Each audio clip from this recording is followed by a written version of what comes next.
Hi first grade readers, it's Mrs. Ireland. I'm here to talk to you today about another reading strategy that you can use when you get stuck on a tricky word, and I bet it's a strategy that you already use. It's kind of two strategies in one, and that is to try to think about what's happening in the story and to think about what kind of word would fit when you're stuck on it.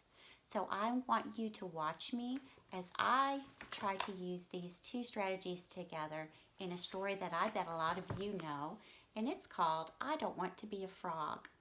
So I'm going to turn to just 2 pages in the story, and it's a story about a frog that doesn't want to be a frog. So over on this page, the frog says, I want to be a pig. You can't be a pig. Why not? Most of all because you're a frog, but also because you don't have a curly tail or eat grubs. That's a tricky word for me. So I think I'm going to try to see what's happening in the story. I know that the frog is talking about wanting to be a pig, and if I take a look at this picture and look really closely at it, I can see that those two frogs look like they might be sitting in a trash can, eating some trash. So maybe the word is another word for trash. So if I take a look at this and come back up, I'm going to take a start with the word or the beginning of the word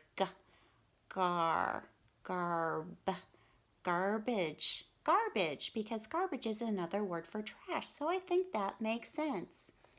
I'm going to go back and reread this. Most of all because you're a frog, but also because you don't have a curly tail or eat garbage. I can eat garbage. That word made sense. The word was a noun, so it was a thing, garbage, and it fits what's happening in the rest of our story. So that was how I used the strategy of thinking about what's happening and thinking about what word would fit. So we've already talked about, does that look right? Does that sound right? Does that make sense? Okay, that was our lesson for Monday. So today's two strategies that I want you to try to use today when you read are to think about what's happening and think what kind of word would fit. So I hope you enjoy your reading time today. Off you go.